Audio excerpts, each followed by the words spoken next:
rencontre Amanda aujourd'hui, qui est naturopathe, qui a poussé la porte du magasin donc chez Happy Nappy il y a quelques années et qui nous a sauvé la vie plusieurs fois, on peut dire.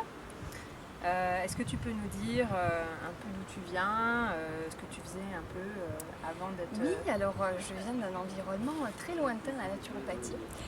Moi j'étais ingénieure chimiste et j'ai travaillé dans le secteur de la pharmacie et du médicament, qui ne correspondait pas trop à ma façon de voir la santé. C'est pour ça que j'ai vraiment souhaité me réorienter plus proche de mes valeurs au niveau de l'accompagnement, de la santé, du bien-être. Et donc à 5 ans, j'ai changé et j'ai opté pour une formation en naturopathie. Et qu'est-ce qui a été le déclic en fait? Qu'est-ce qui t'a poussé vers ça? Alors je me suis toujours soignée par les plantes, par des méthodes naturelles et j'avais vraiment envie de trouver une approche qui tienne compte de tout l'être humain, c'est-à-dire aussi bien l'impact du physique, du mental, des émotions, du stress. Et c'est ce que j'ai trouvé en naturopathie puisque on prend en compte toutes les dimensions de la personne et on s'appuie vraiment sur les thérapeutiques naturelles.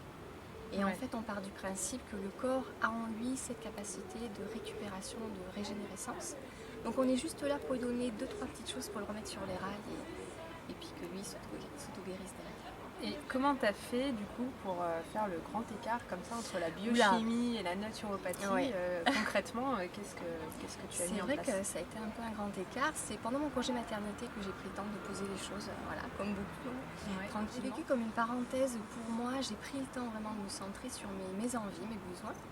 Et puis j'ai fait ce petit exercice qui est assez intéressant de poser tous ces rêves sur le papier. De se dire si tout était possible et qu'il n'y ait aucun obstacle, qu'est-ce qui me ferait vibrer en fait au quotidien. Et donc j'ai mis les thérapeutiques manuelles, les plantes, le massage, la psychosomatique, toutes ces petites choses. Et en naturopathie, c'est exactement l'essence de cette approche. Donc qu'est-ce qui est le plus important pour toi maintenant dans la vie, au vu de tout ça, au vu de ce que tu as pu concrétiser? De vivre en accord avec mes valeurs, en tout cas, et au niveau du travail, d'avoir quelque chose qui fait sens. C'est-à-dire vraiment de me sentir utile, que mon conseil soit juste par rapport à la personne, de pouvoir vraiment adapter aux contraintes de chacun, à ses envies, à ses limites aussi, à son besoin. Vraiment de ne pas être dans une dynamique où on impose, mais plutôt être vraiment à l'écoute et d'apporter le petit conseil juste. Voilà, ça c'est ce qui me plaît, qui me fait vibrer aujourd'hui.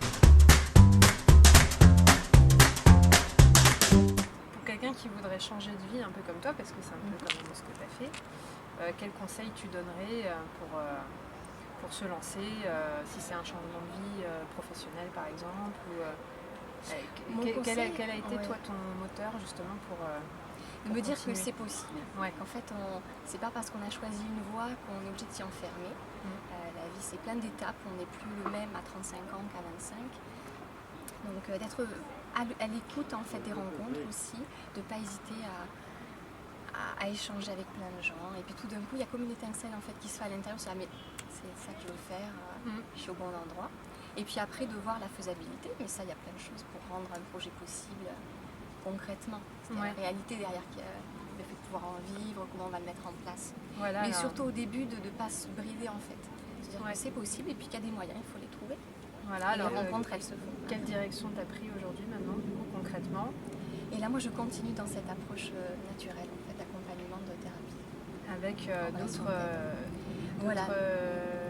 d'autres personnes. Donc là, je suis dans un cabinet, le comptoir ressources santé, où il y a une dynamique d'accompagnement et de chaîne de soins, on va dire. Voilà, donc il y a une sophrologue, une ostéopathe, une acupunctrice et moi.